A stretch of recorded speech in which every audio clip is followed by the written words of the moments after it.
Wow.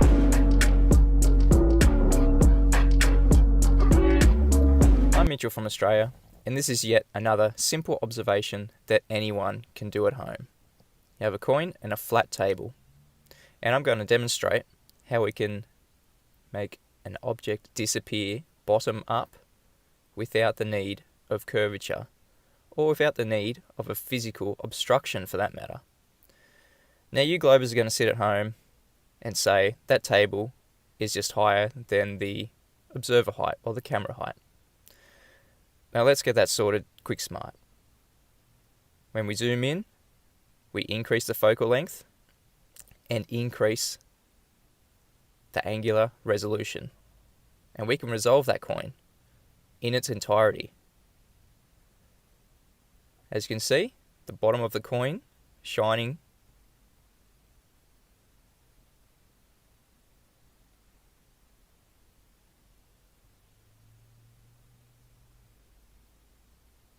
and when you zoom back out, the coin is unresolvable again. Nice flat table, no physical obstruction. This is all optical. There's absolutely no obstruction here. This is due to angular resolution. The angle from the observer to the coin was far too small to resolve the coin. Now when I lay it down, we can still see the coin flat on the table. No problem. And you can still see some table underneath the coin. But when you zoom out, the angular resolution is way too small to resolve that coin. Nothing to do with physical obstruction, and the table definitely isn't curving.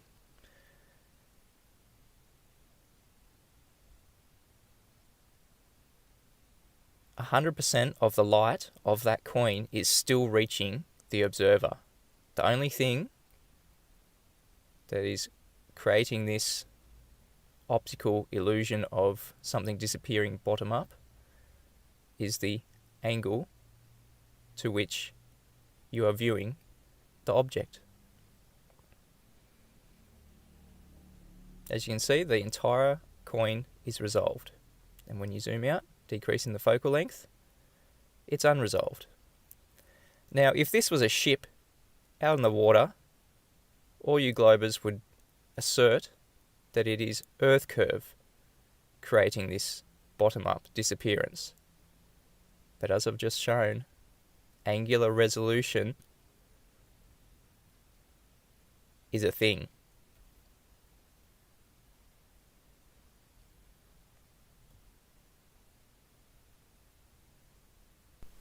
Now, what is angular resolution? Well, it all has to do with the way that we view light, whether it be from your eyeball, a camera, or a telescope. In optics, the best focused spot of light that a perfect lens with a circular aperture can make is called the airy disk. Now, as you can see in this left-hand side, there are 2 points of light and 2 airy disks. They are both resolved. Now, when they get closer together, this meets the Rayleigh criterion, or the diffraction limit. And so the Rayleigh criterion specifies the minimum separation between 2 light sources that may be resolved into each distinct object. And when the light sources get even closer on the right-hand side, they become unresolvable. So relating this to my observation, when the coin is closer to the camera, it is fully resolved. As you start moving the coin away from the camera, it meets the Rayleigh criterion, or the diffraction limit, and this creates a smaller angle, making the coin disappear bottom up. And when you move the coin further away, it becomes fully unresolved. Now, as I said, 100% of the light from that coin is still reaching the camera. It's just unresolved. But when you zoom back in, you increase the focal length and you increase the angle at what you are viewing that object.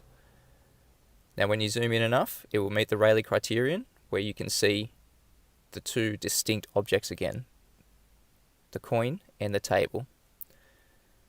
And when you get past that diffraction limit, you can fully resolve the object.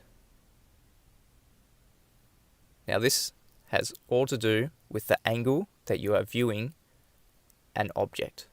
Now that we know about angular resolution and the diffraction limit, let's add some distance. This pole is about 3 foot off the water, and I'm going to put my camera on top of it. This is a common observation by most people with a zoom camera of seeing a boat disappearing bottom up.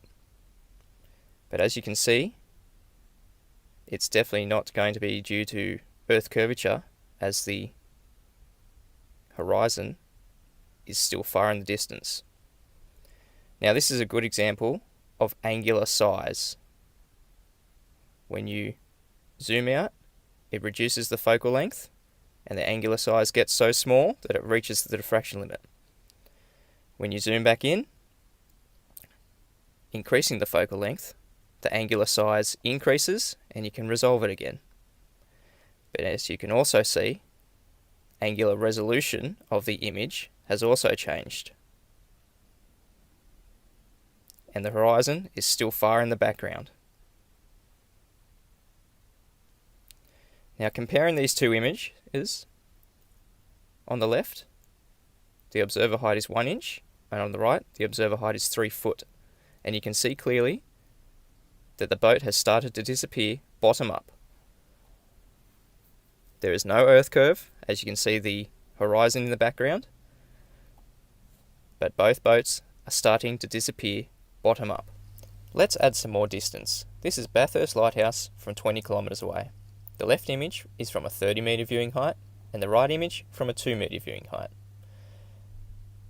The obstruction in the right image, the globe proponents will assert, is only from Earth curvature and nothing else. But I've shown you in this video that angular resolution can cause obstruction from bottom up without the need of any Earth curvature. Wow.